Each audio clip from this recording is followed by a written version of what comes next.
Welcome, everyone. Good morning. Good morning. Great to be with you. Good to see you. Hey, guys. Hi, Mom. Hi, Dad. Good Hello, morning. fellow friends and members of Westchester Reformed Temple. So nice to see you. We're just going to spend a moment admitting people to Zoom. I'll do 5 seconds of housekeeping and then off we go. So feel free to put your screen on gallery view if you want to see the other nice people here in our class. And we'll be just a minute. Welcome.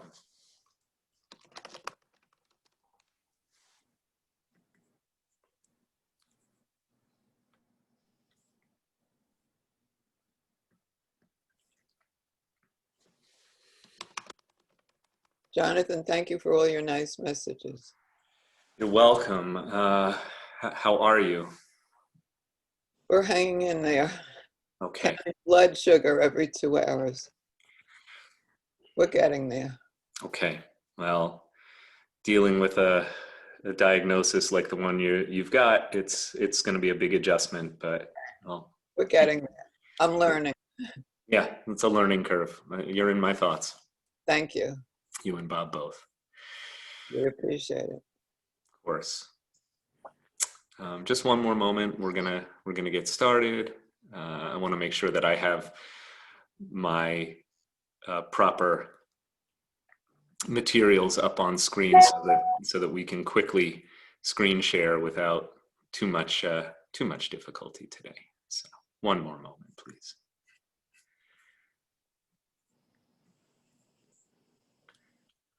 Hello, Harriet. Harriet Rader. How are you, Joe?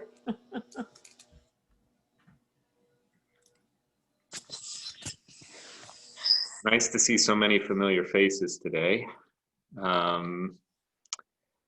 Okay, let me make sure that I have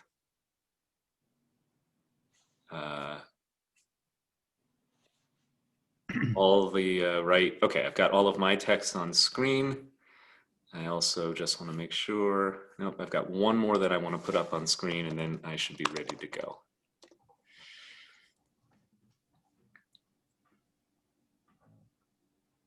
One minute. Here we go. Okay.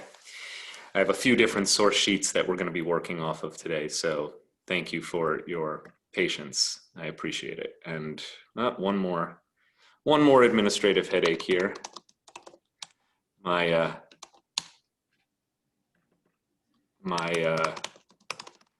program is asking me to put a password in. Okay, good.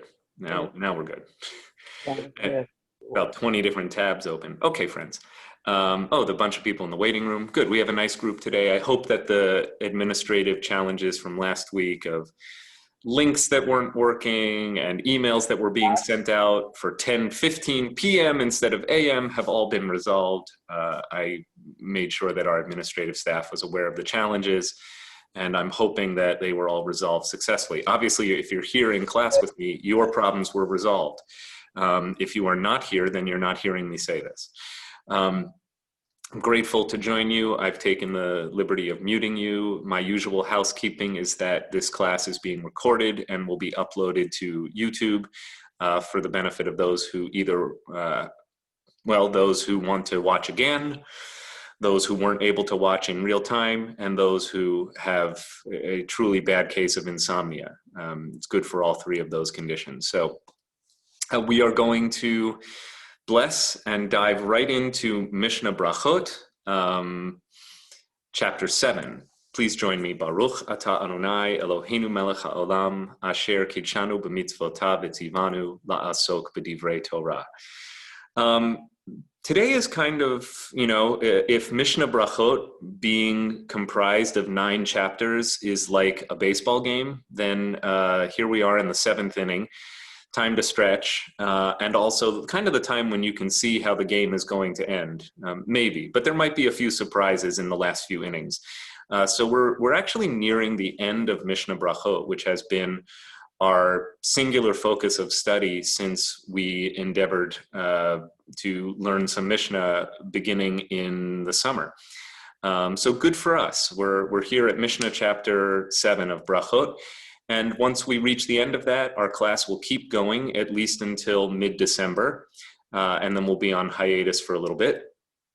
But never fear, there will be more good learning happening both with me and at Westchester Reformed Temple throughout however long this pandemic lasts. You'll have opportunities to keep studying and keep learning. And if I have some time for more housekeeping at the end of this class, I might share a few more words about other things that will be on the horizon.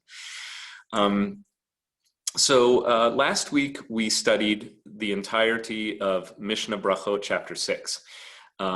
Remember, brachot is the Hebrew word for blessings. So Mishna Berakhot is the Mishnah on how we say blessings and when we say blessings and where we say blessings and what conditions govern what blessings we say when and how.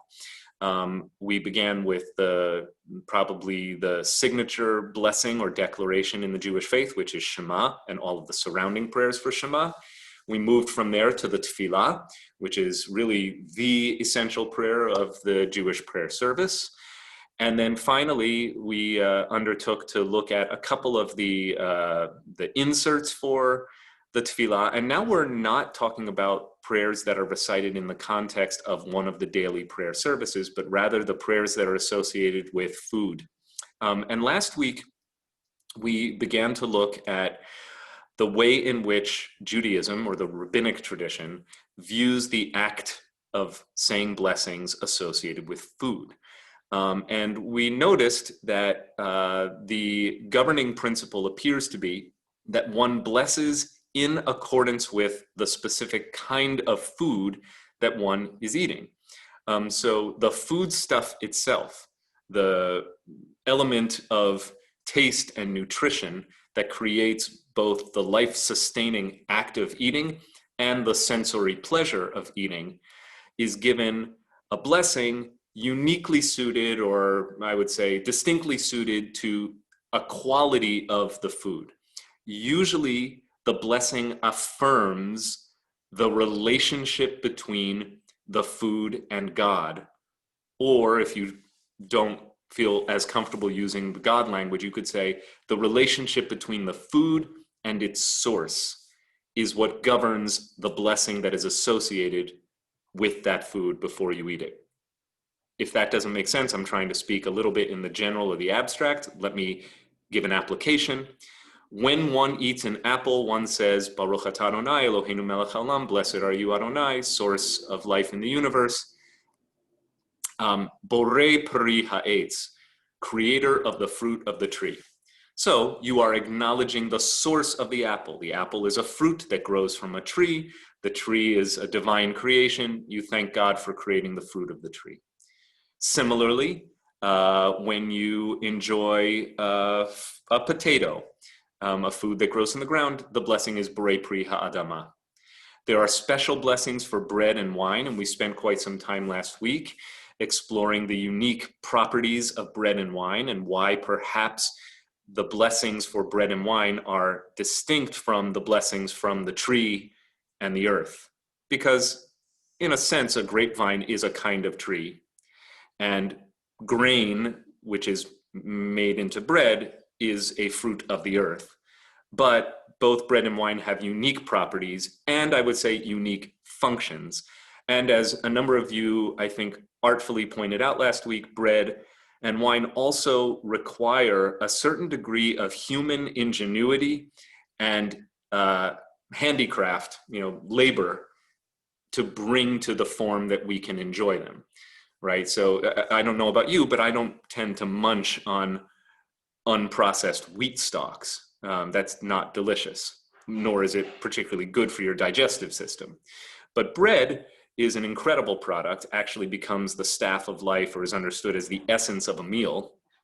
In fact, the word meal is another word for processed grain, is it not? So bread and wine occupy unique places in the world of the Jewish understanding of how we bless God for the food. Today, we're going to pick up where chapter 6 left off. There was a bit of a transitional theme.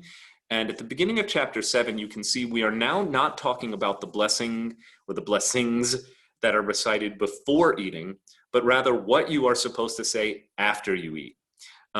This in Hebrew is called Birkat Ha-Mazon, which literally means Birkat is just a form of Baruch. Birkat, it means the blessing or blessing. Ha-Mazon means the meal, in the sense of the combined food experience that you've just had. And I hesitate to provide a definition for what I mean when I say a meal, because I actually think that that's the question the rabbis are trying to answer today, which is, what is a meal? And this is important because we've seen that there's an act or an art of blessing for individual foodstuffs. If one is just kind of noshing, like, it's 4 p.m, I'm feeling a little peckish, I grab a mandarin from the bowl on my kitchen counter, which is actually something I did at 4 o'clock yesterday. Well, there's a blessing for that. It's borei pri ha'etz, I had a little piece of fruit. But that wasn't a meal. That was what we would call a snack. And the rabbis understand that a meal is something different. It serves a different purpose in Jewish life. And we're going to talk a lot today about, well, what is a meal and what is its purpose? A meal is about much more than just eating. There's a lot more that goes into a meal. And just to refresh from where we left off last week, because the end of chapter 6 is kind of a transitional passage that begins to talk about a meal as a multi-course experience.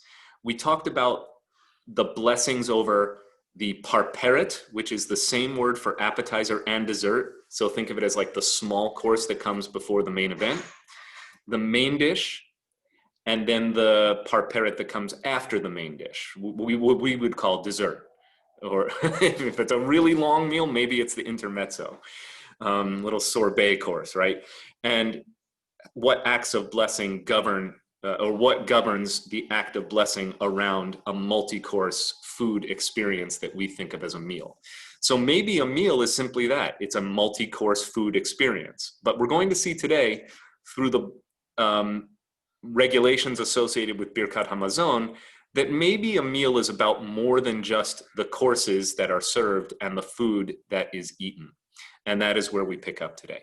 So I'm going to just put on the screen my own translation of the of Mishnah 7.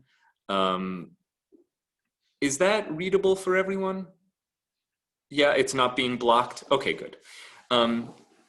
So this is my own translation, but I'm probably going to just retranslate it as we go. Again, starting in the Hebrew, this is Mishna Berakhot, chapter 7, teaching number 1. Little aleph, by the way, means 1. Hebrew letters are also numbers, so 1. Shlosha she'achlu ka'achat. Just stop right there. I'm always interested in helping people feel comfortable around Hebrew, even if they think they know Hebrew. Shalosha is from the Hebrew word for the number 3. Shalosh is 3. Echad, 1, shnaim, 2, shalosh, 3, arba, 4, chamesh, 5. Sheish is 6. Sheva, like Shiva, is 7. Shmona is 8. Tisha, or Tesha, is 9. And Eser is 10. We're going to need to count to 10 today in Hebrew. So, Shlosha she'achlu ka'achat. 3 people who ate as one. All right, ka'achat. Achat is like echad. So if 3 people eat together is the idiomatic translation, but I just want you to see the literal translation is Shlosha she'achlu ka'achat. 3 who ate as one. So if 3 people are a group eating together, as opposed to I walk into like a food hall in Manhattan, I pick up a bagel and lox from a food stall, and I sit down at a long communal table with 2 other people who are already dining. One has a plate of ramen, and the other one has a taco, because it's a big food hall. There are a bunch of these now in Manhattan. Before the pandemic, they were doing quite well. Who knows what's going to happen to places like food halls now. That is not shalosha she'achlu ka'achat. That is not 3 people eating as one. Those are 3 people eating separately, even if they're at the same table. These are 3 people who are sitting together with the intention to dine together. Chayavin, they are obligated. Remember, that's one of the first words we learned in Mishnah study. It's an important element of how the Mishnah frames our Jewish life as a series of obligations. Chayavim, they are obligated lizamein, to convene. So we're going to spend a lot of time today talking about this idea of convening a meal. The word here, lizamein, is a verb that usually is translated as to convene, and that's how I translate it here. And I gave a bracketed interpretation, which means to say the blessing after a meal. If three people dine together with the intention that this is a meal that they are sharing together, they have a Jewish obligation to not hold a convention, but to convene some kind of formal act acknowledging that they have just eaten together. The word Zimun, which is the noun form of the verb lizamein. So Zimun would be written like Zayin Yud Mem Nun or Z-I-M-U-N, a Zimun, literally means an invitation. So the people are being formally invited with words to say something as a group after they've eaten. And this is only when there are three people dining together. I'm just going to pause here since I've just laid out a lot. And if you don't get this conceptual framework, you're going to struggle for the rest of today's class. Any questions so far about what is being discussed? Does anyone not know what we talk about when we refer to Birkat Ha-Mazon? Is anyone not familiar with this custom? Would anyone like some further clarification?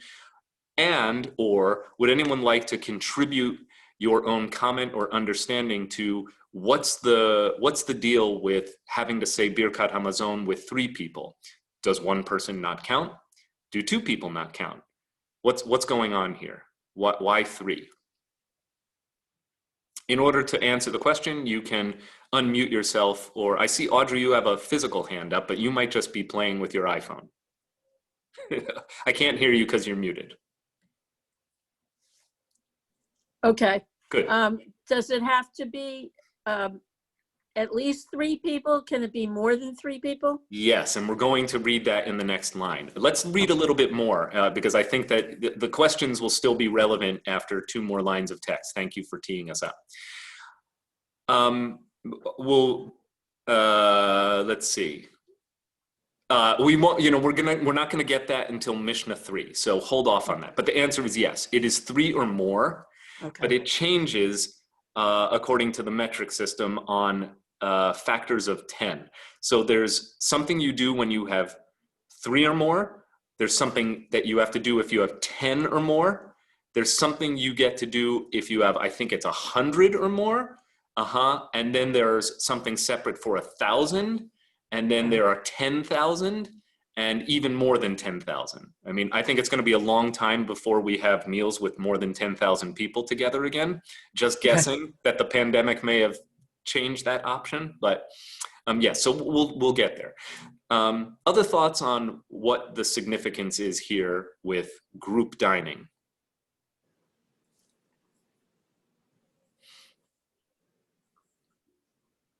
Well, good. Then I've put a teaser out, and I'm going to ask that you just hold on to the teaser as we read a little bit further. So back to the text.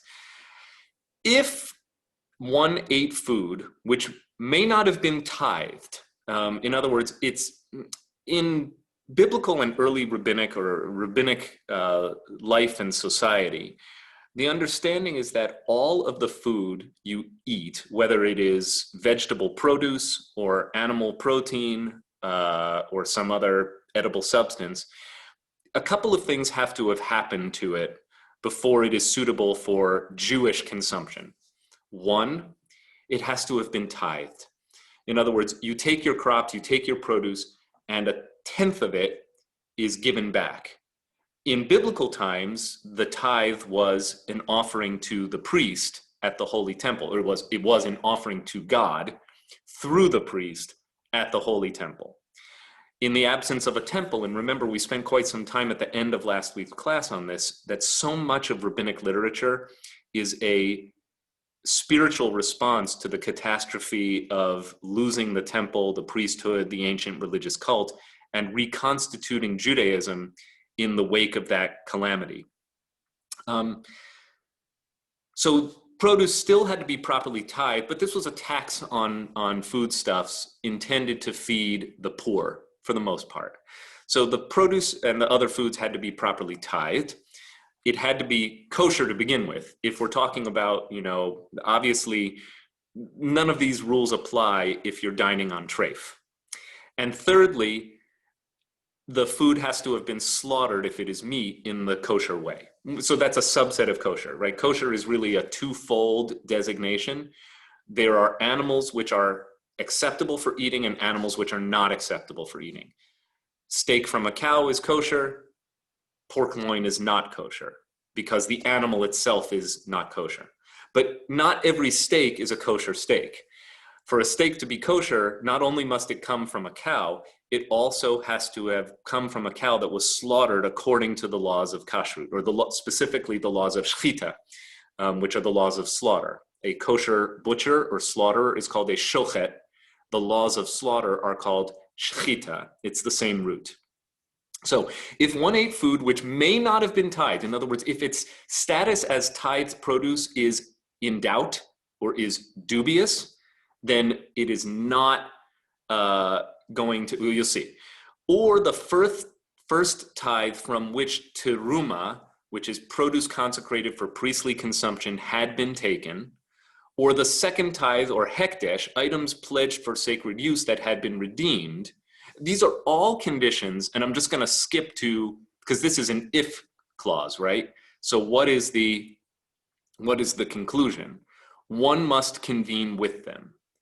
So in other words, if you don't know the tithing status of the food you're eating, or if you know that the first tithe for priestly consumption was taken, or the second tithe, which was used for other religious purposes, had been redeemed, or we have the case of a servant, a member of the Jewish community, kind of, but he's not a full free Jew, that had eaten at least, it should read, an olive's bulk. It's not about eating an olive, it's about eating the amount equivalent to an olive, right? So that could be 1 olive, or 2 peanut M&Ms, or 3 raisins, or 17 grape nuts. Okay, that amount of food, a very small amount of food, or a kuti, who is sometimes called a Samaritan, which is a sect closely tied to Judaism, then one must convene with them. In other words, the law applies.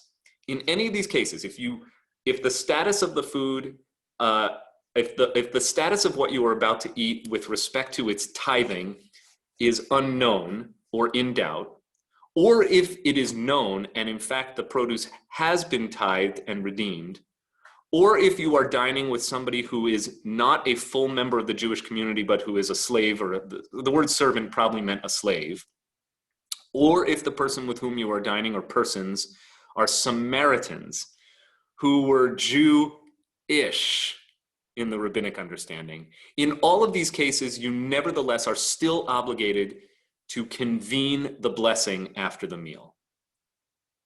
All right, in other words, they're saying, when in doubt, you err on the side of saying Birkat Ha-Mazon in all of these conditions. Oh, and also, if in the case of the other people with whom you're dining, they have to have eaten at least the volume of 1 olive.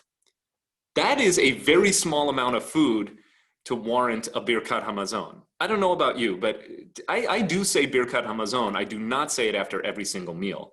I say it typically after any meal that I take in company in the context of a Jewish community function or at my own Shabbat table. Though I'm not required to convene it formally at my own Shabbat table unless there are 3 or more people. But as a rabbi, I eat so many meals at so many community functions, I find myself saying Birkat Ha-Mazon a number of times a week, given an average week, non-pandemic living. Pre-pandemic life, I was doing a lot of Birkat Ha-Mazon. And often if I'm at a group function, I or one of my colleagues is often invited to be the convener. And we're going to talk about how you convene for a Birkat Ha-Mazon. There's a specific recited formula that has to be said or chanted. We'll get to that. Right, and so somebody asked, why isn't an olive just a snack? Well, again, it is unless you're eating it with 3 people in the context of a meal. then it's not, it's a kind of a riddle. When is a snack not a snack? A snack is not a snack if it is being presented as part of a meal. An olive that you eat because it happens to be in a dish on the kitchen counter and you just eat it in passing does not require a Birkat Ha-Mazon. An olive that is served on the table as a pre-course at your Passover Seder, for instance, or a Shabbat dinner is a very different matter, particularly if you're taking your meal in company, because then it's not just a snack. But the point is not that we're talking about actual olives. We're talking about what volume of food, what mass of food. It's probably mass more than volume, to be honest. What mass of food is the minimum requirement for obligating a group of 3 people or more to convene a formal blessing after the meal. And the rabbis here say the equivalent of 1 olive's worth, 1 olive's bulk. In Hebrew, the phrase that you need to know is kazait. Now, this is the first time we're meeting kazait in a Mishnah context, but it's a very important rabbinic concept because it defines the minimum threshold for what constitutes a lot of different food-related issues. Let me give you an example that will be familiar to you. What is the minimum amount of food that one has to eat inadvertently on Yom Kippur in order to violate the Yom Kippur fast? Now, okay, let me clarify this. You wake up on Yom Kippur. You forgot that you were at Kol Nidre services the night before. You haven't had your coffee because it's Yom Kippur, okay? But absent-mindedly, you pour yourself a bowl of Rice Krispies with milk, like you do every morning, and you take a bite. And then you realize, oh my God, it's Yom Kippur.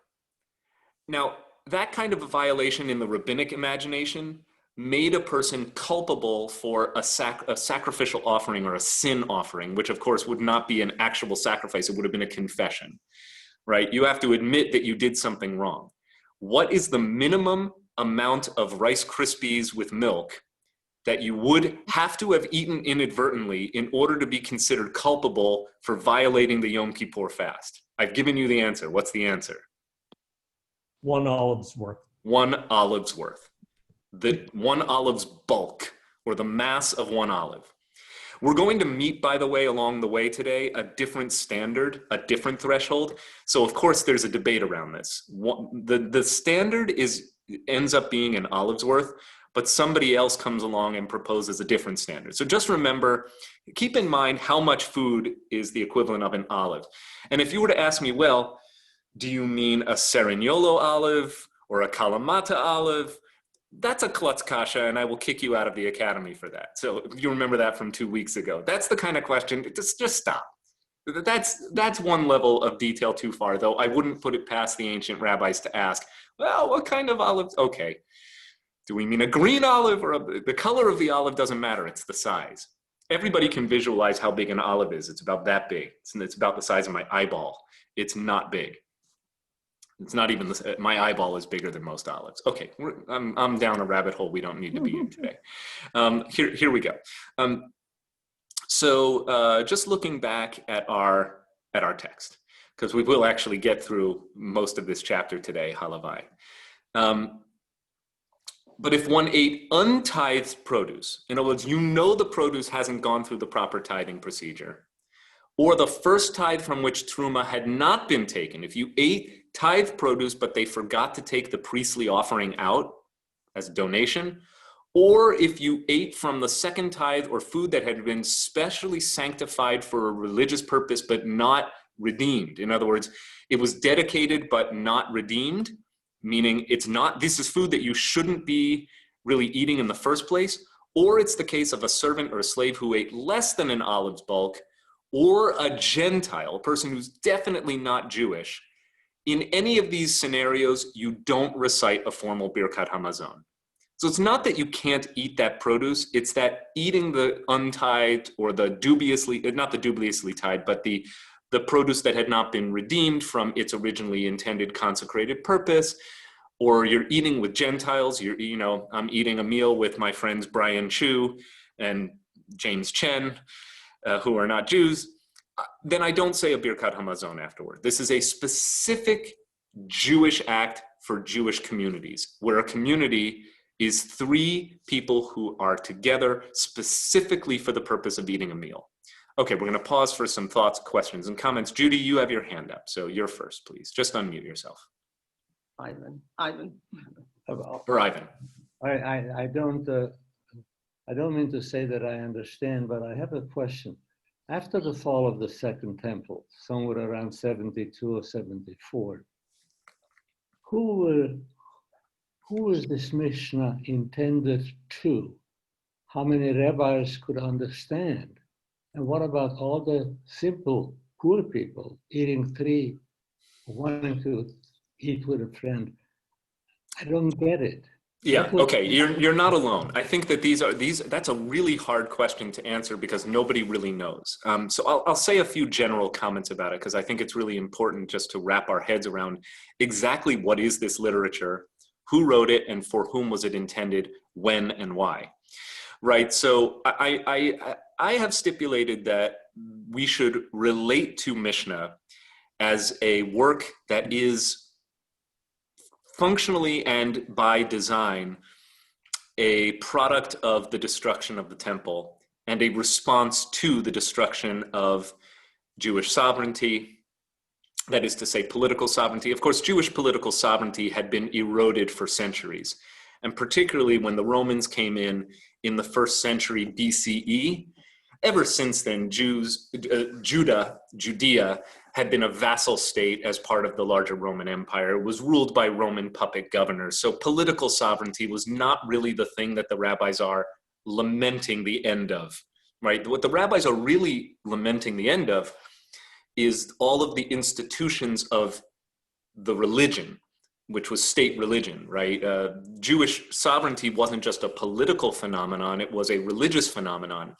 They had their own temple, they had their own priesthood, they had their own not rabbinical, but they had their own Sanhedrin, presumably, some kind of judicial system of elders who would weigh in on matters of Jewish jurisprudence and evaluate cases through that body. All of these institutions collapsed after the destruction of the temple. And so, yes, that's happening in the year 70 and the following, and we know Masada falls in 73 and the revolution is over by 74. There's another uprising under Bar Kokhba in the 130s. But I think the greater point is that a lot of these teachings around what constitutes a Jewish way of life were already in process and being followed before the temple was destroyed and after the temple is being destroyed. But the temple's destruction provided an impetus for the teachers of Judaism, who by this point were called rabbis, which means teacher, to formalize their efforts to record the tradition. That process does not really take the form of documentation, of writing, until the late 2nd century and the early 3rd century. So that's a long period of time, right? Between the destruction of the temple and the completion of the Mishnah is the better part of 160 years. Think, 160 years in our time was the Civil War, right? So that's a long time.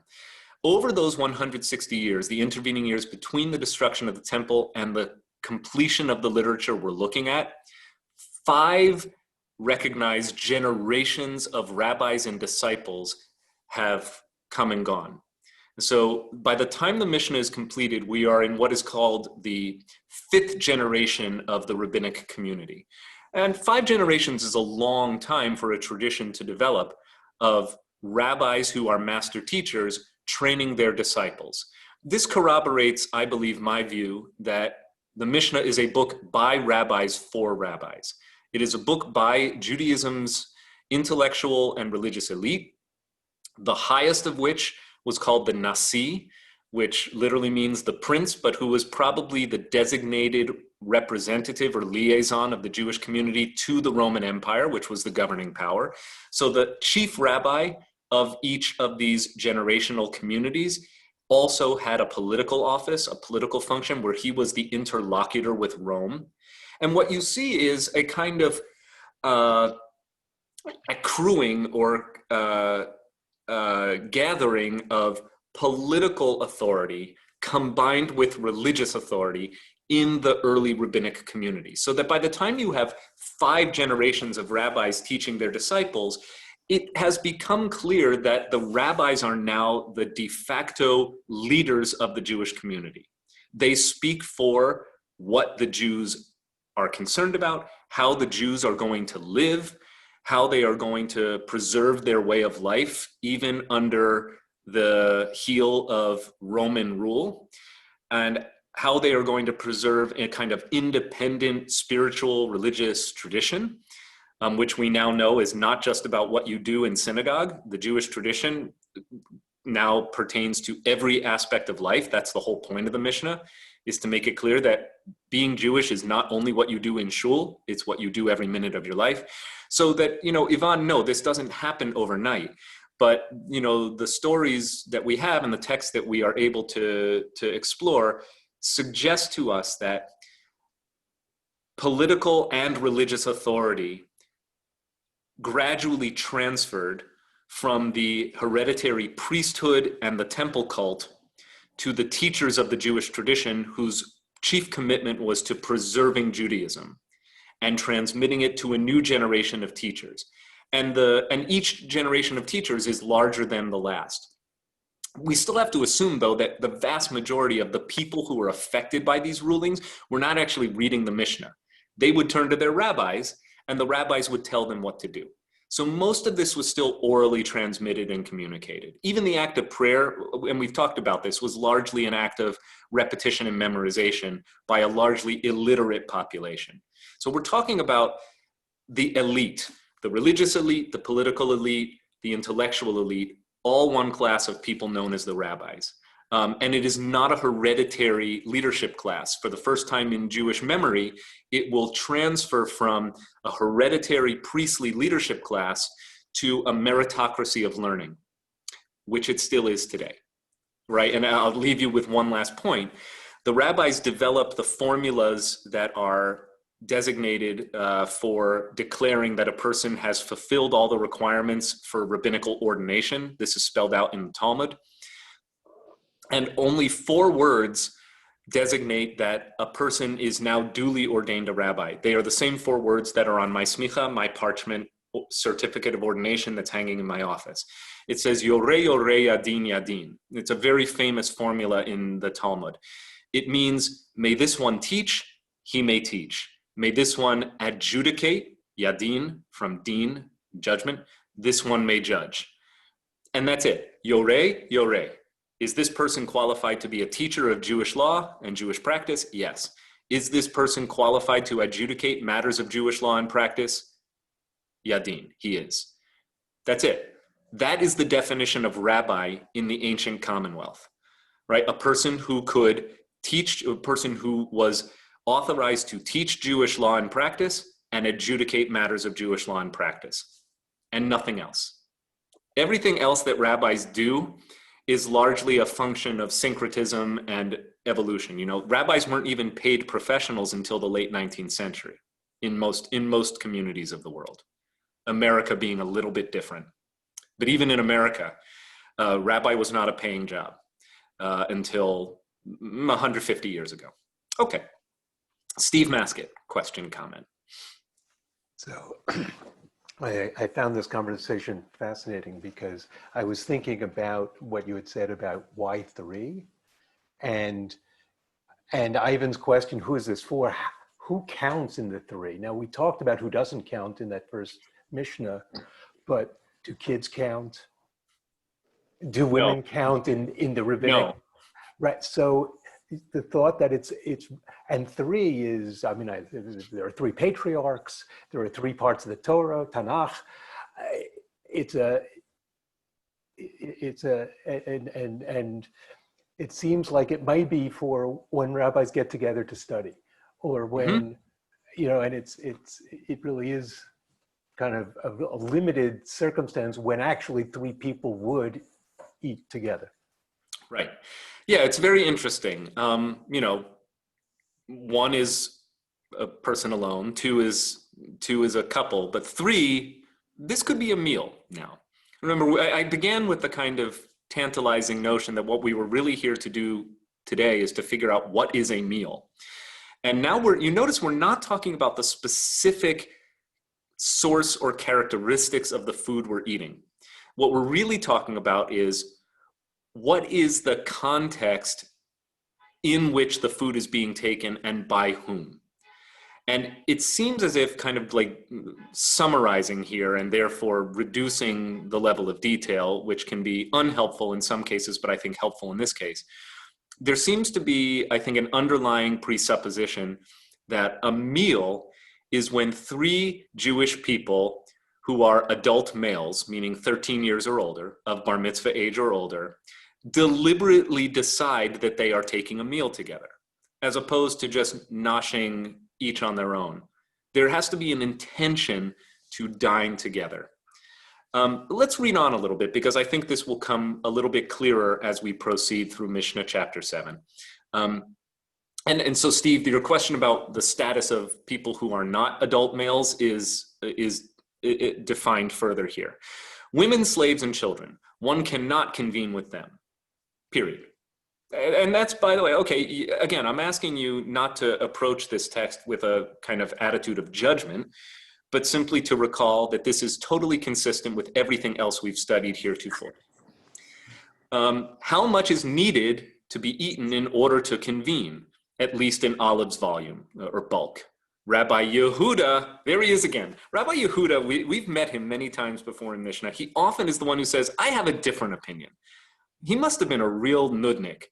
I think like in the ancient academy, I can just imagine the rabbi saying, and so after hours and hours of discussion, and so gentlemen, we are agreed that the minimum amount of food we need to eat in order to convene for a blessing after the meal is an olives bulk. And then finally, after 6 hours of discussion, Yehuda stands up and he's like, I have a different opinion. And the rabbis, being mensches, say, okay, we'll record your opinion, but that doesn't mean we're changing our minds. Rabbi Yehuda comes in and says, no, come on, an olive? Really? 17 grape nuts? 12 Rice Krispies? 4 M&Ms? No, he's saying at least an egg's volume. All right, that's a lot more reasonable. An egg is what? 8 olives? 4 olives? I don't know, depending on the size of your olive. I think we get a sense of an egg is much bigger than an olive.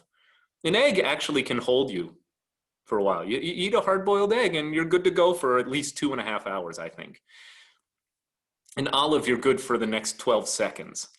It's like, oh, that was a salty, delicious snack. I'm going to have 12 more of these. And then I'm going to order my dinner. Okay. Convening. Convening is the act that formally announces, hey, Jewish folks, we've just eaten a meal together, time to pray. If you have ever davened Birkat Ha-Mazon, if you've ever prayed a Birkat Ha-Mazon, you are familiar with the Zimun, which is the convening, the invitation formula. It goes like this. There's a nice little melody that I think is originally part of the conservative movement's Jewish practice, but it's like the thing they teach you at camp or religious school. We use it at WRT. Our teens learn it. We actually have the confirmation retreat this weekend. We'll be singing a lot of Birkat Ha-Mazon at Westchester Reformed Temple this weekend. So it starts out with one person saying, Chaverai nevarech, which means, my friends, let us bless. Chaverai from Chaver. Chaverai, my friends. Nivarech from Baruch, let us bless. In traditional language, it's actually Rabotai Nivarech, which means gentlemen, or my good colleagues, let us bless. So in a traditional setting, it's Rabotai because women don't count. But in our reform or egalitarian settings, even in the conservative movement, Chaverai is usually the form of address that begins the Birkat Ha-Mazon. So, Chaverai nevarech, and as soon as you hear somebody saying in a crowded room of people, Chaverai nevarech, you have a response. This is an antiphonal prayer. The same way that you know antiphonal prayer. The most famous antiphonal prayer in Judaism is Shema Yisrael Adonai Eloheinu Adonai Echad, and then there's a response to that. Baruch Shem Kivod Malchuto Leolam Va'ed. Hear, O Israel, Adonai is our God, Adonai is one. And the response, blessed is God's glorious name and majesty forever and ever. Baruch Shem Kivod Malchuto Leolam Va'ed. You're saying that as a response to Shema Yisrael, because Shema Yisrael says, hear, O Israel, Adonai, you use the name of God, is our God, Eloheinu, Adonai Echad, Adonai is one. And then the people respond, Baruch Shem Kivod, blessed is the glorious name of God, Malchuto, whose majesty, Leolam Va'ed, is forever and ever. Another famous call and response prayer, Baruch Hu et Adonai Hamvorach, and the people respond, Baruch Adonai Hamvorach Leolam Va'ed, which the reader repeats, Baruch. So again, Baruch Hu et Adonai Hamvorach means bless in the imperative form of the verb. Bless, plural imperative. You all bless et Adonai Hamivorach, God, bless the Lord, Hamivorach, who is blessed. Mivorach is just the inverse, the passive form of Baruch. Baruch, to bless or blessed. Mivorach, the one who is blessed. Like Mubarak, Hosni Mubarak, it's Arabic for Mivorach. So, Baruch Adonai Hamvorach Leolam Va'ed, yes, blessed is God who is blessed forever and ever. That's the response. So antiphonal prayer is one of the norms of prayer in Judaism. And it is the way in which the Zimun, or the convening formula for the Birkat Ha-Mazon, is framed as well. Chaverai nevarech, my friends, let us bless, or Rabotai nevarech, gentlemen, let us bless. And the response is, Yehi Shem Adonai Mivorach Me'ata Ve'ad Olam, may God's name be blessed, Mivorach again, from now until forever. The convener says, gentlemen, let us bless. Those being convened respond, may God's name be blessed forever and ever. Very important that we repeat what I told you last week was the most important takeaway from class, the actual practical takeaway, which is that you never invite a group of Jews to bless the bread, to bless the wine, or in the case of Birkat Ha-Mazon, you are not blessing the meal. You are always blessing God.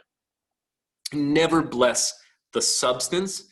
Even on Shabbat, you sanctify the day by way of blessing God for the gift of the Sabbath.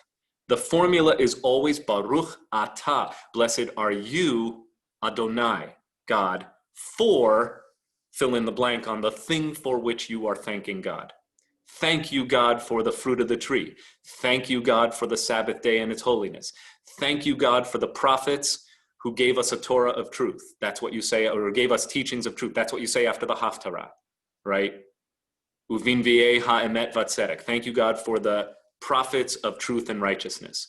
So you are always, thank you, God, for fill in the blank. If you remember nothing else from Mishnah class, that's a really good one to take away. Because I hear it all the time. Even my colleagues are always saying, okay, let's go bless the bread. No, that really confuses people, particularly Catholics, who then don't want to eat your challah at a motzi, at an oneg. This actually happens. I've done a couple interfaith weddings where, I like to say that my standard for doing an interfaith wedding is I need one Jew and one person who is pro-Jew, one person who's Jewish, one person who's pro-Jewish. But often I have people who are like lapsed Catholics, and the one thing they don't want to do under the chuppah is drink the wine. And I have to actually explain to them that, no, it's just wine. They said, but you recited a formula over it. You recited a prayer over it. I didn't do anything to the wine. I said, thank you, God, for the wine. Baruch atah Adonai borei pri hagafen. Thank you, God, for the fruit of the vine. And that usually ameliorates their anxieties. What are they anxious about? They're anxious about the fact that in Catholicism, when you say some mumbo jumbo over a wine, it's no longer wine. You're drinking the blood of your Savior. And we don't have that in Judaism. We have thank you, God, for food that really tastes delicious and keeps us nourished. I'm going to pause here for some more questions. So there's a huge backlog in the chat box. Let me go back and see if any of these are worth answering. They're all worth answering. A piece of bread the size of an olive. Does bread define a meal versus all other food? Yes and yes. The minimum amount of bread required for motzi is an olive's worth. If you were Rabbi Judah, you'd say an egg's volume, but no, it's an olive's bulk.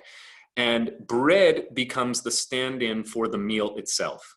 And we talked about this a little bit last week, that and I think it's going to be repeated in this week's Mishnah, though don't quote me on it, because I studied these texts together a week ago, and I just need to refresh as we go. Yeah, the whole idea is that if you make motzi, you've covered everything else. The bread is the essence of the meal, and everything else is subsidiary to the bread. If you are one of those people who does not dine on bread, it doesn't mean you can't say other blessings. It does mean, however, if you do have a meal with no bread, you are not actually obligated for the full zimun at the end of the meal. It's not real, it's a technicality. On Russell's point, a communal meal, eating a communal meal with others while on Zoom, Russell said convene equals Zoom. Yes, we do convene over Zoom. Would it apply here? Eating a communal meal with others while on Zoom, does the rule apply to how many people are on each node or on the whole population at the Zoom? Okay, we're getting a little bit into klutz kasha territory. The answer to this one is actually, I don't know. This is a great kind of new halachic conundrum. If I have Passover Seder, as many of us did, with Kelly and a laptop, and on the laptop we have 20 other people joining us. You know, like I said, it was the nicest Seder in that we were able to have Seder with 20 people and clean up dishes for 2. This past year. Of course, there was also something that was lost, right? But the question is, do you convene over Zoom if you've taken a meal together? For that, I would have to ask Rabbi Morgenstern. That's a really good question. Does it count if you're not dining on the same food in the same physical space, but you're in virtual space together? I do not know. Ooh, you played Stump the Rabbi in one. Well done. What is the Hebrew for Gentile? Well, let's look at it, right? In this case, oopsie, that is not the screen I want to share. The Hebrew for Gentile in this case, that's an easy question to answer because it's right here. A Gentile is nochri. Yeah, the word goy actually is a little bit gentler. It just means nation. Goy means any nation, but nochri means a foreigner, meaning a non-Jew.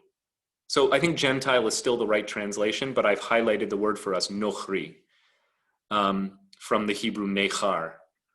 Okay, other things in the chat. It seems like the specifics for the rules that the individual rabbis propose usually are presented without any rationale. Is that an accurate statement? I believe so.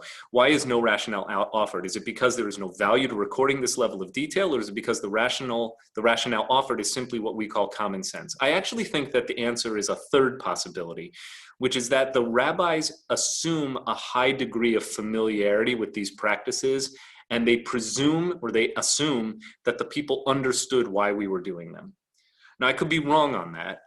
But that seems to be consistent with what most scholars of Mishnah and rabbinic literature believe, which is that, remember, this is a book by rabbis for rabbis. So their audience is presumed to have a very high degree of knowledge and understanding about Jewish practice, Jewish tradition, and why you would do these things. So yes, the fact that you would say a blessing after meals, there is a textual justification for that. It comes from Deuteronomy chapter 8, verse 10. We looked at that verse last week, I believe. It says, "And when you have eaten your fill, bless God for the food and for the good land from which it comes." That's Deuteronomy chapter 8, verse 10. I think it's almost a direct quote. And we quote that line in the Birkat Ha-Mazon. It's ve'achalta v'savachta uve'rakta. Sorry. Ve'achalta uve'rakta et Adonai Elohecha. That's from Deuteronomy 8:10. Once you have eaten your fill, then bless God for the good food and the land from which it comes. Okay, that's Birkat Ha-Mazon, is it not? But you're right, Bill Shore, who asked this question. I think it's a great question. The rabbis don't actually quote chapter and verse. I am offering my answer is that they presume that their audience already knows it. They presume that the audience just gets that, of course, you say a blessing after meals, because that's what the Torah tells us to do, because you have to express your gratitude to God and not just say, good dinner, honey, thanks for making food, right? That's nice. It's good to thank the person who cooked it, but you got to go back to the source. When did we have the blessing Borei Minei Mezonot? So we covered that last week. Borei Minei Mezonot, who creates all kinds of other grain products, right? This is the difference between a piece of bread and a Danish. Piece of bread is Hamotzi Lechamina Aretz, but a Danish is Borei Minei Mezonot. We praise the one who makes all kinds of yummy grain products. I mean, the principal ingredient in Danish is still wheat flour, but it does not function in the diet or in the context of a meal the same way bread does, correct? Right? In other words, all sorts of delicious pastries and whatnot, and even things that are not sweet, phyllo doughs and all these things, they are made out of similar ingredients from bread, but functionally they are not like bread. And here's where I'm just applying some kind of rational conjecture. I think that this is more about how these foods function in the context of a meal. Nobody would suggest that a miniature quiche served at a buffet serves the same function as a basket of rolls. It just doesn't. There's a culture that is associated with the breaking of bread. We don't say the breaking of mini quiches and hors d'oeuvres, even if they're made out of wheat flour. Okay. Well, I covered most of your questions. How about that? Do we say Birkat at the end of Seder? We sure do. Seder is a meal. And Seder, the Haggadah usually includes the Birkat Ha-Mazon because it's a big meal that is formally convened, presumably for 3 or more people. But remember, you still have to say Birkat Ha-Mazon. You just don't do the Chaverai Nevarech and the response Yehi Shem Adonai Mevarach Me'atav Ad Olam. And then the leader responds, praise God's name, may it be blessed forever and ever. Birshut Chaverai, or Birshut Rabotai, which means with the permission of my colleagues, with the permission of my friends, Birshut Chaverai, Nivarech She'alchalnu Nishelo, let us bless for the fact that we have eaten from God's providence, right? So it's a very long, formal declaration of what we are here to do. My friends, let us bless, and the response, let us bless the one whose name is blessed from now till forever, which they repeat again. And then you say, with the permission of my colleagues, let us bless the one from whose goodness we have enjoyed. We have enjoyed this meal. Shelchanu Mishelo. And the response to that is, Baruch Shelchanu Mishelo. Blessed is the one from whose providence we have eaten. Uvtuvo Chayinu. Uvtuvo, from Tov, and from whose goodness, Chayinu, we live. Right? We are alive because we just took this meal. Baruch hu uvaruch shemo, and everyone says together, blessed is he and blessed is his name. And then you go into the Birkat Ha-Mazon. So that whole formula at the beginning is the Zimun. I'll do it again. Rabotai nevarech, my friends let us bless. Response, Yehi Shem Adonai mevarach me'atav ad olam, may the name of that one be blessed from now till forever. Baruch Shem Adonai mevarach me'atav ad olam, Birshut Chaverai, with the permission of my friends. Nivarech, sometimes you say Eloheinu.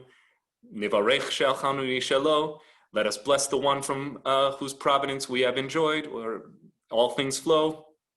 Baruch Shelchanu Mishelo, you repeat that again. Baruch Shelchanu Mishelo, blessed is the one from whom we have eaten, Uvtuvo Chayinu, and by whose goodness we live. Okay, it's a very nice formula, and it gets people involved, and it helps people recognize, oh yeah, this thing we just did was more than just keeping us alive. This was an act of communion with God. And that's the second thing that I hope you take away from today's class. What is a meal? A meal is an act of holy communion with the divine. A meal is not nutrition that keeps you surviving. Of course it is that, but it's much, much more. It takes, and we talked about this last week, these texts, I believe, are deeply theological and deeply important at the soul level for Jewish people and the Jewish community, because they basically say, let's take the most base things that a person can do, basically eating. And by the way, there are prayers for defecating as well. But let's take the most basic thing a person does, which is eat. The most animal thing we do is eat. And let's transform it from an animal act to an act that only a human being could do, which acknowledges that human beings are distinguished from the rest of the animals by the fact of our having been made in the divine image, right? We are, as Yoda would say, luminous beings are we, right? We are of the divine, we are in the divine. And this meal, though disguised as nutrition, was actually an act of divine communion.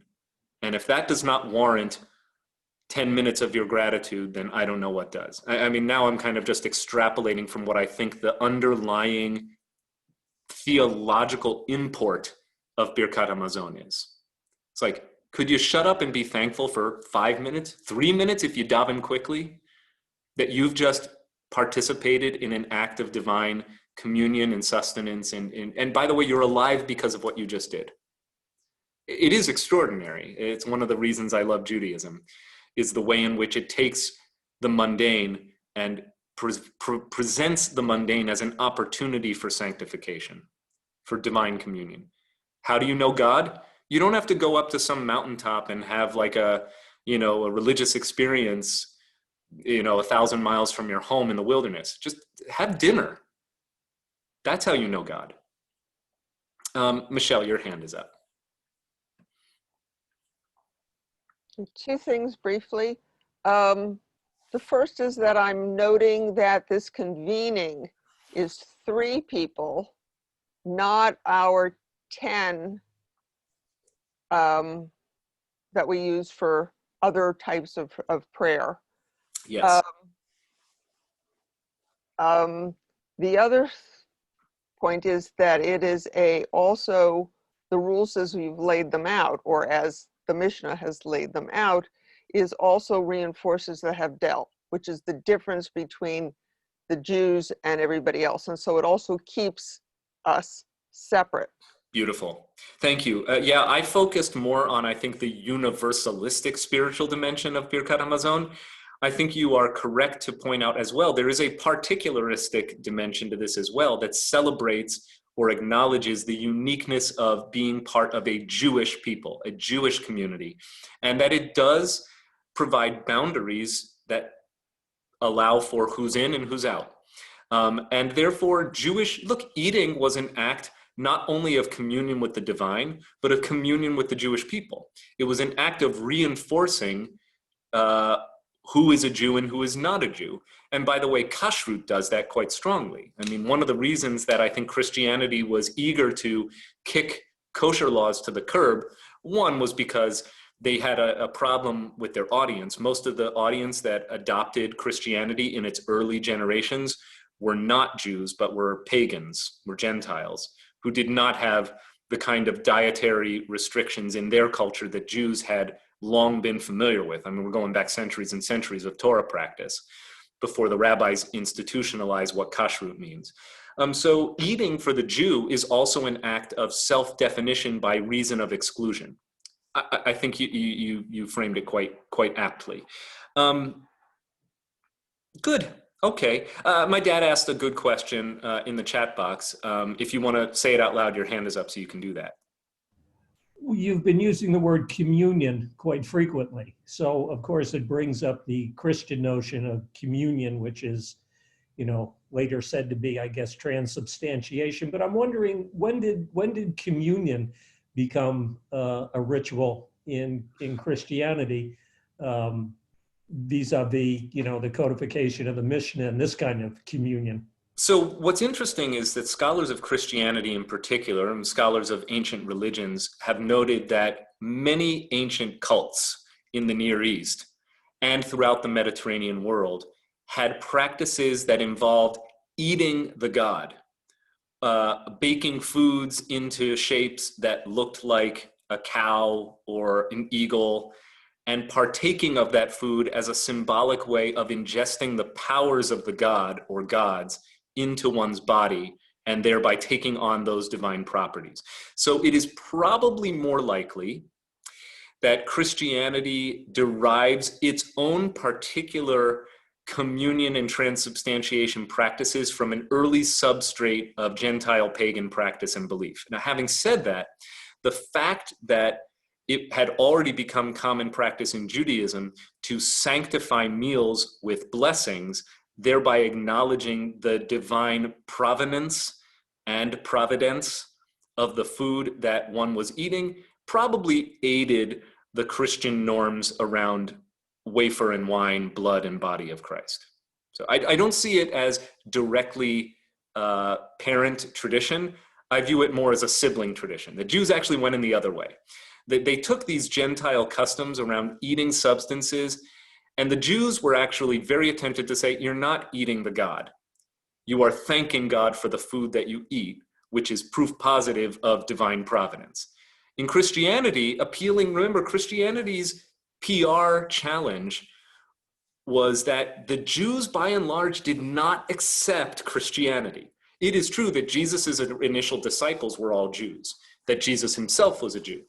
But when you talk about in the decades after the crucifixion of Jesus, the people who flocked to the early church, by and large, within a generation, were not Jews. And one of the great, and I've taught this several times, but one of the great, I think, tragedies of Western history is the way this unfolded, is that early Christians were so wounded, and the early church was so wounded by Jews' rejection of the divinity of their purported Messiah, which continues today, that I believe that is the kind of nucleus of Western anti-Semitism. That Jew hatred, of course, is a very complex phenomenon, and most of Jew hatred today is not directly sponsored by the church, and it would be too much of a stretch to blame Christianity for all the woes of anti-Semitism in our world today. Having said that, certainly European anti-Semitism is a distinctly Christian phenomenon for most of its development. And that goes back to the grievance that the church had against Jews for their rejection of Christianity. So even though we think of Judaism as the mother religion to Christianity, that's really a kind of, I think, it's not an illegitimate comment. It's simply not sufficiently nuanced. Okay, because Christianity, again, was as much, it's like the child who both has the parent's DNA, but who rejects the parenting. Okay, we'll read on. We're having a fun discussion today about all sorts of things. Would Jesus and the 12 apostles have recited blessings over food? Absolutely. Absolutely, it was part of again, Jesus lived in the early part of the 1st century, so we don't know exactly what the formulas were. But again, as I said in response to Bill Shore's question about what did the rabbis presume about their audience, I think it is presumed that the customs of blessing over food were not something that Judah HaNasi came up with in the 3rd century. I think that they're simply recording customs and traditions that had long been in practice. Michelle has an interesting comment about Zoom Seder. So that we've got some homework for next time to figure out whether a Zoom meal requires a Zimun, a convening blessing. Chaverai nevarech. Let's eat some eggs together while we hang out over Zoom. Okay, here we go. Now, this is the one that gets into the numbers. So, just from the Hebrew, Ketzad mizamnin bishlosha omer nivarech. So, how does one convene? Ketzad mizamnin. How does one do a zimun? Bishlosha omer nivarech. When there are 3 people, you say nivarech. I'm chanting it because that's the tone that I've been trying to just do whatever I can to remind you that this is a thing Jewish people do. Chaverai nivarech. So the formula is let us bless. Bishlosha Vihu, so when it's 3 plus another guy, so Ralph walks in, Ralph Berkowitz, he's Jewish. He walks in, now it's 3 plus 1, Omer Barchu. You say bless. We've changed the formula. So 3 exactly, you say Nivarech. 4, 3 plus 1, you say Barchu. Be'asara, with 10, omer nivarech lelohenu. All of a sudden, if you have 10 people who are specifically there, they're all Jews, they are, or maybe Samaritans, the produce has been tithed properly, and there are no women or slaves being counted. You add a word, and the word is nivarech lelohenu. Let us bless to God, or let us bless God. Why do you add the word Eloheinu for 10, but not for 9, 8, 7, 6, 5, 4, or 3? Because you have a minion? Because you have a minion now. And now it's a prayer service. And because it's a prayer service, you can directly invoke the name of God. So by the way, this is why, and you gotta get kind of proficient with Birkat Ha-Mazon. You always have to, the person who's doing the Zimun, the person who's leading the Birkat Ha-Mazon, is called the Mizamein, by the way, the convener or the inviter. The Mizamein, the one who is doing the convening, has to scan the room and sometimes even do a head count. Obviously, in Reform and Conservative practice, women count. We are egalitarian traditions. We count women in our minyanim. We count women for Birkat Ha-Mazon. But generally, when I'm doing Birkat Ha-Mazon in a group or with my confirmation class, all of whom are eligible, right? Because they're boys and girls who've reached the age of bar mitzvah. Whereas if I'm teaching Birkat Ha-Mazon to a room full of 6th graders, they're not technically eligible. But if I have a room of teenagers on up who are Jewish, I'll look around and I'll do 1, 2, 3, 4, 5, 6, 7, 8, 9, plus myself, 10, we're good to go. I can say, Chaverai nevarech, yehi shem Adonai melech ha'olam haolam, Baruch Eloheinu shelchalnu mishelo. You include the word Eloheinu. You only do that when you have 10 or more. Reading on. Be'asaravahu omer barchu. In other words, if you have 10 plus 1, there's this response of barchu. All right. And I'm going to switch to English. The law is the same for 10 as for 10 myriads, right?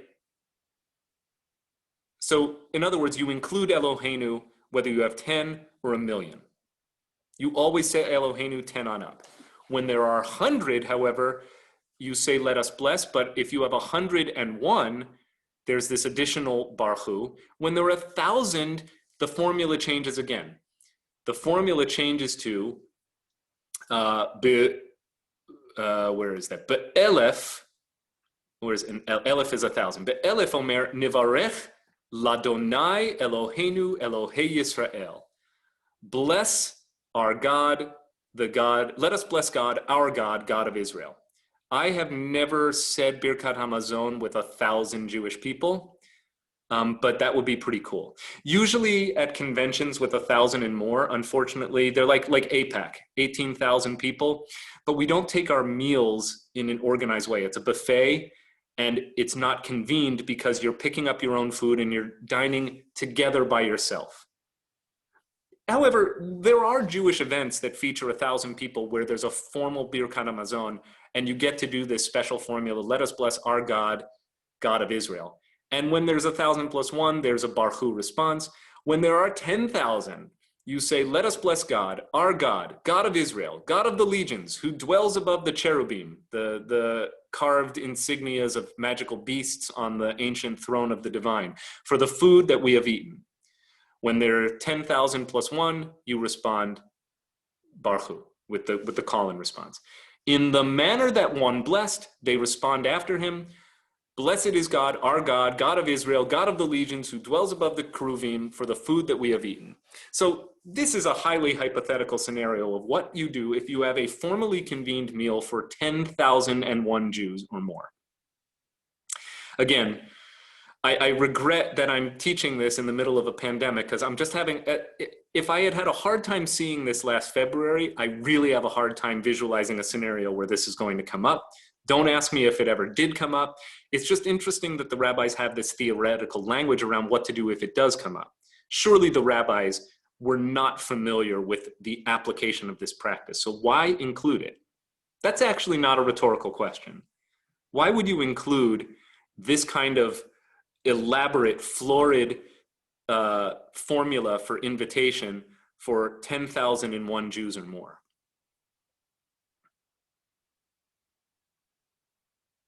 Kind of thinking at the end of days when there might actually be that many, with all the dead that have arisen.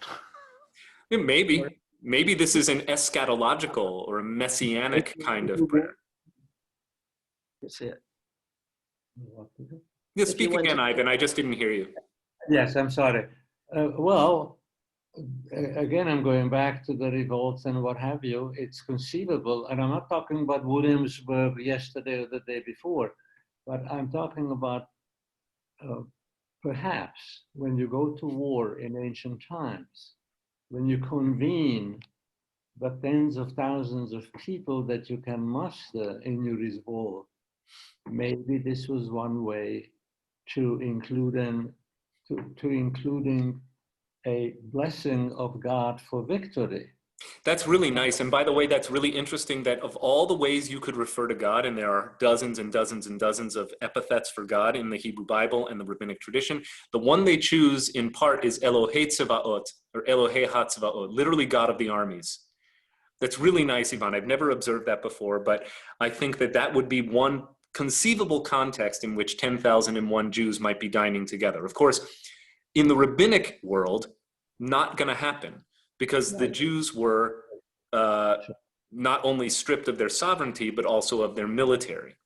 And that was definitively the case after the Bar Kokhba revolt, right? The Jews were effectively neutered. They were disarmed.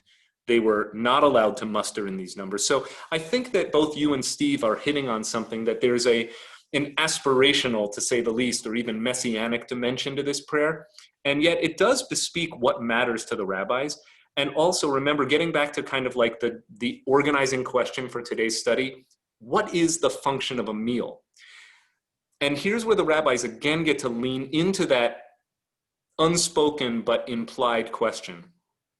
And I believe conjecture that a meal is both an act of divine communion and it is an occasion for Jewish people to muster as one.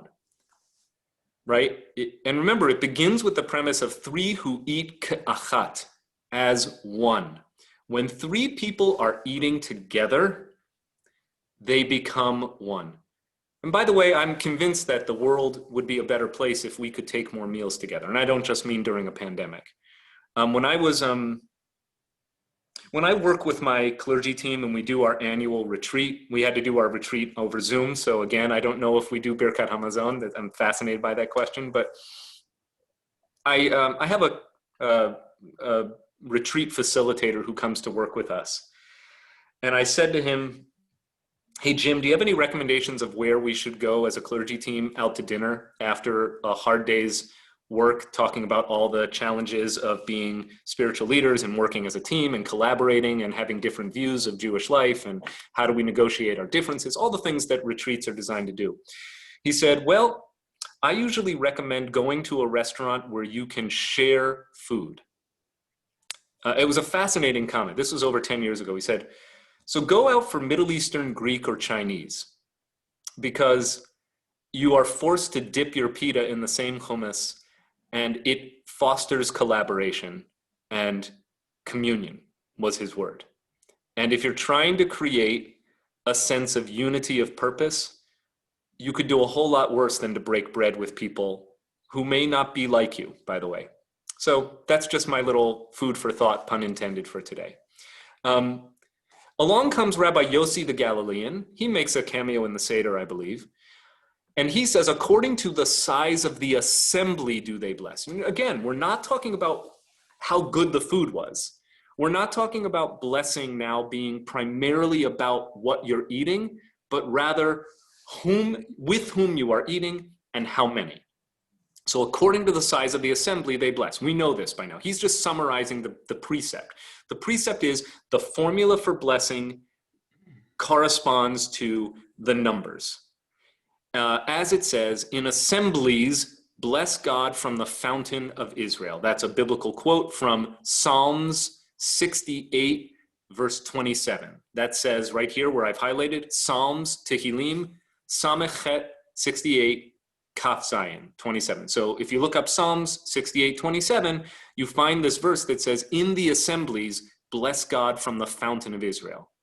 And Rabbi Akiva chimed in and he said, what do we find in the synagogue? In other words, what do you do in the synagogue? Well, in the synagogue, the law is the same for many as for few. So Akiva has a differing point. He says, no, it should be the same no matter how many people you have. You just say, Baruchu et Adonai, you say, Baruchu et Adonai. And then Rabbi Yishmael comes along and he says, Baruchu et Adonai HaMevorach. So there's a little debate going on here. Do you change the response formula to the Zimun, to the convening invitation, based on how many people you have? Yossi says yes. Akiva says it's the same. You always say Baruchu et Adonai. And Yishmael says it's actually Baruchu et Adonai HaMevorach. Not so important. Just the rabbis were getting a little bit granular here with the details. Continuing. 3 that eat together are not allowed to separate. And so, if there are 4, and so, if there are 5. 6, however, may be separated up until 10, and 10 may not be separated until there are at least 20. Okay, let me put this in plain English. David Levy, Daniel Reeser, and Jonathan Blake all go out to a kosher restaurant for lunch. We are dining together, the food is kosher. Technically, a zimun is required, right? All right, so, and then along comes Cantor Kleinman, and she joins us. We're not allowed to make now 2 groups of 2, each doing their own blessings. All right, we have to stick together for the purpose of the meal that we've convened. Even if we do like a work discussion and do breakout groups, we all have to come back together at the end for Birkat Ha-Mazon. However, if Cantor Kleinman, Cantor Davidson, and Cantor Radnitsky join Rabbi Levy, Rabbi Blake, and Rabbi Reeser, now we've got 6 of us. Theoretically, any 3 of us could separate into 2 groups and do our own Birkat Ha-Mazon, because you've got 2 groups of 3, right? Whereas you can't have a group of 3 and a group of 2. If it were only 5, one group would be able to do the Zimun and the group of 2 would not, because you need a minimum of 3. So at 6, you can have 2 groups of 3 each. And so on up to 10, right? So if you have 7 people, you have a group of 3 and a group of 4. If you have 8, you could have 2 groups of 4 or 1 group of 5 and 1 group of 3. If you have 9, you could have 3 groups of 3, 1 group of 4 and 1 group of 5, 1 group of 3, and those are the only possible configuration. Then when you get to 10, you can divide differently. You could have, but you couldn't have 3, 3, 3, and 1. Okay, is everybody with me on this rabbinic math? The bigger question is, do we care? Don't answer that. Okay, when 2 groups eat together in one house, all right, let's try and come up with a scenario where this might be the case. You're hosting a Seder, non-pandemic, and you've got the kids table and the grown-ups table. How many have actually had that Seder? Yeah, okay. Everyone's had that Seder. And let's assume that the kids table are grown kids. So kids who are over bar mitzvah age, which is also a completely reasonable and scenario with which many of us are familiar. So you got the kids table who are people in their 20s and 30s, and you got the grown-ups table, which are people in their 50s, 60s, and on up. When 2 groups eat together in one house, at a time when some of them see each other, they may join to convene at the end of the meal. So in other words, if I've got the dining room over here, and then perpendicular to it, I've got like a foyer, and I've set up the kids' table in the foyer, as long as you can make eye contact between the 2 rooms, you can join together after the Seder and all do Birkat Ha-Mazon together. But if I've got a long table set up in the dining room and another one is in the sunroom and there is no visual contact between the 2 groups, one group convenes by itself. You see, these convene to themselves and those convene to themselves because it wasn't one meal. What made the difference? The fact that you could see each other. Exactly, that's it. The fact that you can see each other means that even though there are 2 tables in 2 separate rooms with 2 separate groupings, it's all one meal. But if it's one table in one room and another table on the other side of the house and there is no contact, and I don't know what happens if you have a laptop connecting you over Zoom, don't ask me again, I have to find out for next week, then you do your Birkat Ha-Mazon convening blessings separately, which can be very difficult. A real life example, normally this weekend we'd be at the confirmation retreat in Great Barrington, Massachusetts. And usually when we are there, we go to the dining hall for our meals. And usually WRT's confirmation class is not the only group at Eisner Camp for the weekend. So usually we're having our group meal, our Shabbat dinner, but 10 feet away from us is a group from a temple in Long Island and maybe another one from a temple in New Jersey. And we're all there at the same time. So what's the right thing to do if we're all in the same food hall together? We're all in the same cafeteria. You know the answer now. Make one Birkat Ha-Mazon. Exactly. And we do this as an act of collegiality. Even though for the rest of the weekend, we may never interact with these other groups, they've reserved the camp and they do their own programming. In fact, we have to be very careful to set this up with the camp leadership so that we're doing a course outside, we're doing some team building activities, we have a prayer service. We have to reserve spaces on the camp that won't conflict with any of the other groups or activities. But meals are different. We're all in the cafeteria at the same time. The proper Jewish thing to do, it's not just courteous, it's Mishnaically correct, is for me to walk over to the leader of the other group and say, who wants to be the convener tonight? Who wants to lead Birkat Ha-Mazon? You guys want to do it? You want us to do it? Usually we end up doing it together. If we have 3 groups, I and the leaders of the other 2 groups will stand up in front of everyone and say, okay, 8th graders from Long Island, I've never met you before, but let's all do Birkat Ha-Mazon together. And it's a really beautiful moment of Jewish community. It's very special that even though we happen to be in the same room accidentally and we have nothing to do with each other other than we're Jewish groups sharing the same campsite, when it comes to how we do our meals, we say the Birkat Ha-Mazon together. We also say Motzi together. It's just cacophonous not to, right? We're doing our Birkat Ha-Mazon, it's a big echoey room. That's just not Jewish. Okay, pausing now for questions. Why focus on 3 as a minimum? I don't know. It does feel a little bit arbitrary. There are other places in Jewish life where 3 constitutes a kind of specially designated unit. The most prominent such example, does anyone know? Does anyone know the most prominent example of when 3 are required for something to happen in Jewish life? So the answer is for convening a rabbinical court or a Beit Din. A Beit Din is when 3 duly ordained rabbis are specifically convened for a purpose. Usually the 2 purposes for which a Beit Din are convened in modern Jewish life, though I recognize that in antiquity, Beit Dins, or Batei Din is the plural, would have been convened more regularly. But in contemporary Jewish life, to issue a get, to issue a writ of divorce, or, and I rarely participate in that because I'm not Orthodox, and I wouldn't be considered as a qualified issuant of a get anyway. Issuer, issuant, I'm not sure. Conversion, right? According to Jewish law and practice, I do not have singular authority to convert a person to Judaism. But when I convene with 2 other duly ordained rabbis, we become a Beit Din, and we do. Other than that, I can't think of a significant example of why 3. So I don't know what is modeling for the rabbis the number 3, other than kind of a common sense understanding that, you know, a person dining by oneself, you're not going to invite yourself to the meal. Like, there's just kind of a logic to it. You're not going to say Chaverai nevarech when there's only one person. Friends, let us bless. Who am I talking to? You sound like a crazy person. And similarly, if it's only 2, really, you're going to invite the one person you're dining with? But when there are 3, it's Chaverai, it's Rabotai, it's plural. Maybe. I'm kind of evaluating it just from the syntax of the formula.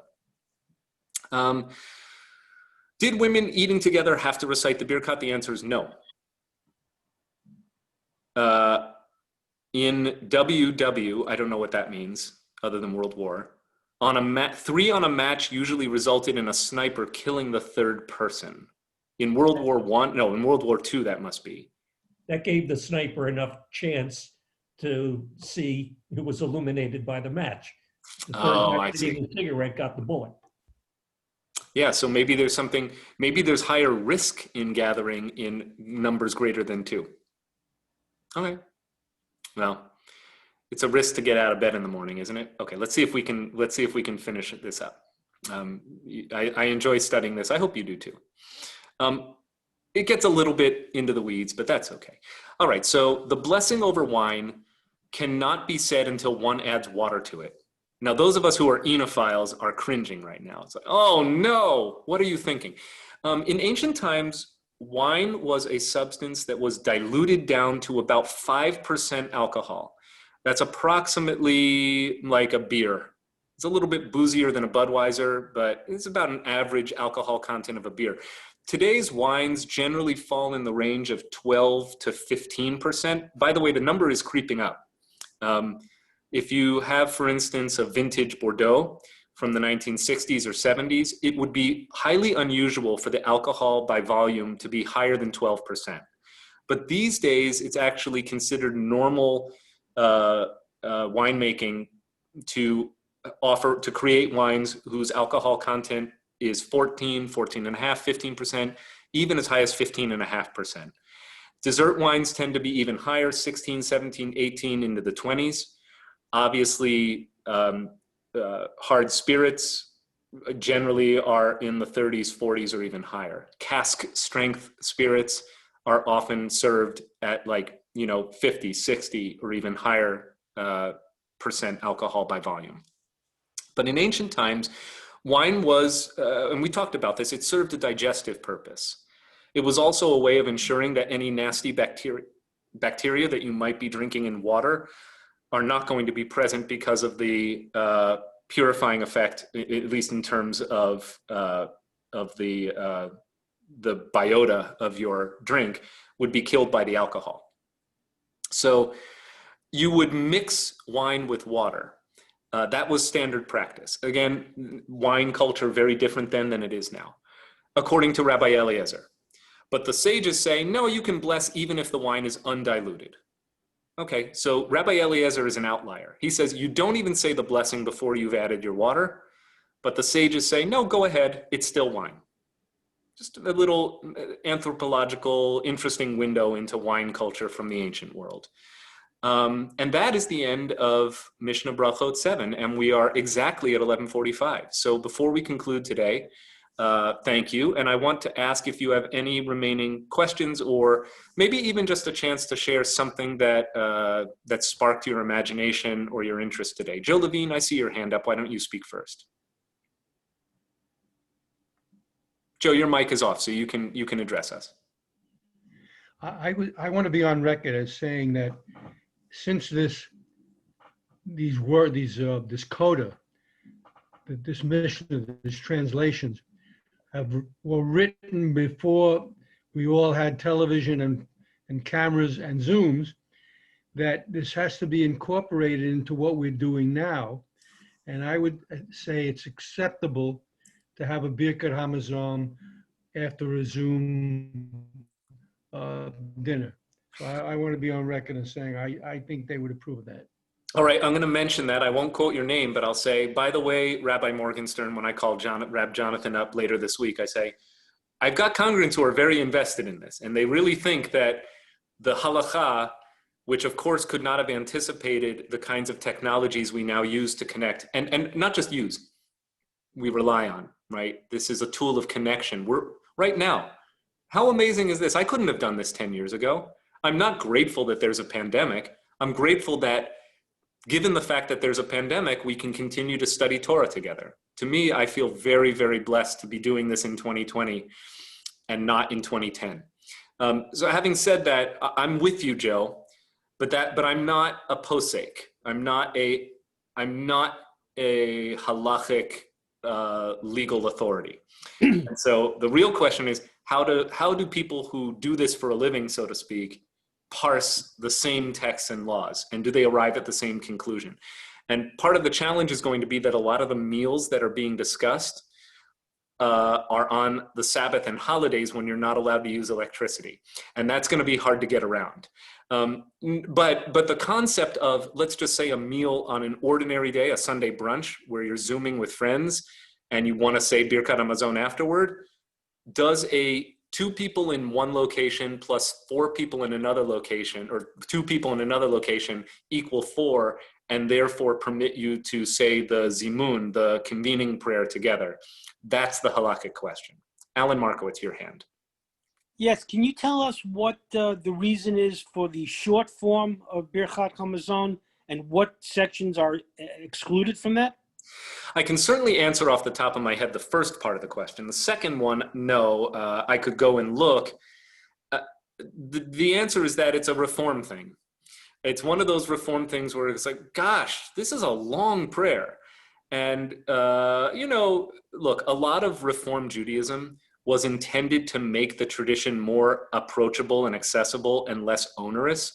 And one could argue that particularly for a society that is not by default literate in Hebrew, fluent in Hebrew, or even capable of decoding and mastering Hebrew, Birkat Ha-Mazon is quite a far cry from Shema Yisrael Adonai Eloheinu Adonai Echad. There are things that anyone can learn in 10 minutes. Birkat Ha-Mazon is something that you're gonna need some serious time and practice to learn it. Birkat Ha-Mazon, by the way, is one of the reasons that I elected to take a job as a camp counselor at a conservative Jewish camp between my junior and senior years of college and not get a job at the Reform camp, which was 15 minutes away in the Berkshires. When I was a student at Amherst, at that point in my college trajectory, I knew that I was applying to HUC for rabbinical school, and I wanted to increase my liturgical proficiency before going to school. My family had affiliated both at a Reform synagogue and a conservative shul since the time I was around 14 or 15. The year after my bar mitzvah, our rabbi left. We did not disaffiliate. We did not leave my Reform synagogue of my upbringing, Knesset Israel in Allentown. But my dad and I in particular became active in a lovely, smaller, conservative, I would even call it conservadox or egalitarian Orthodox community, but affiliated conservative in Bethlehem nearby, 15 minutes away, called, what was it, Bris Sholem? That's correct. Alan Judah, Rabbi. So yeah, so we started going to services on Friday night at Knesset Israel, but more often we would go to Torah study and services and schnapps and kiddush at Bris Sholem in the morning, and I developed a relationship with the Chazan there, Sammy, and with the rabbi, and I tutored kids from that community for bar and bat mitzvah by the time I was in 11th and 12th grade. Anyway, the point is that I was taken by all of the beauty of a more traditional Jewish prayer service, and I wanted to advance that skill set specifically. And one of the areas where I felt least competent and confident going into HUC before my camp experience was Birkat Ha-Mazon and the Shacharit service and and putting on tefillin and all of the stuff that conservative and Orthodox Jews are just more facile with. It's just, you know, Malcolm Gladwell would call it the 10,000 hour rule. You do something enough times and it just sinks in. So at Ramah camp, unlike the URJ camps, every single meal you do the full Birkat Ha-Mazon 3 times a day, every single meal. Every single day you daven a full Shacharit service. There's an optional Mincha Mariv, and you can daven that at night too. Every single day I was putting on tefillin and talis in the morning and saying the brachot. And that's how I learned it. That's how I learned Birkat Ha-Mazon. But most Reform Jews either don't want to or can't avail themselves of those kinds of opportunities to immerse themselves in the fuller text and the fuller practice. So we've come up with some workarounds. We still think it's a value added for kids to learn Birkat Ha-Mazon. It's one of the things in the Jewish toolbox that I would want every high schooler to take with him or her to college. Because let's say you go to the dining hall at Yale after a Shabbos dinner with Hillel, all the kids who grew up conservative and Orthodox know the whole Birkat Ha-Mazon. And our kids often feel like second-class citizens, and they are treated like second-class citizens if they don't have it. It's one of the passports to Jewish community, then as now. We talked a lot about community today. And I think Birkat Ha-Mazon, even today, particularly on college campuses, is a passport for interacting and being seen as authentic by the more observant Jews, by the conservative and Orthodox Jews on many college campuses. It's not true where I went to school. I went to Amherst College, 12% Jewish at that time. It's probably a little higher now, 18%. It's still high it's way out of proportion to the general population in America, which is under 2%. But the point is that you go to a place like Amherst, you're not going to have a lot of conservative and Orthodox Jews because you don't have a kosher dining facility, because you don't have a dedicated conservative rabbi to that community. So many people who are more observant, conservative, and Orthodox, and I hate the word more observant, but I hope you understand what I mean, they end up going to places like Cornell, Yale, Penn, Michigan, Muhlenberg. All of these places have larger, more robust Jewish communities, but they also tend to be more facile or fluent with traditional practice. So we teach our kids an abbreviated form of Birkat Ha-Mazon because it's the right balance between what is manageable for them to learn and also gives them at least enough to be seen as serious about their Judaism when they go off to college. How's that for an answer? It's both theoretical and practical. Great answer, Rabbi. Great answer. Well, on that compliment, which comes from the most biased members of the congregation today, I'm going to say thank you.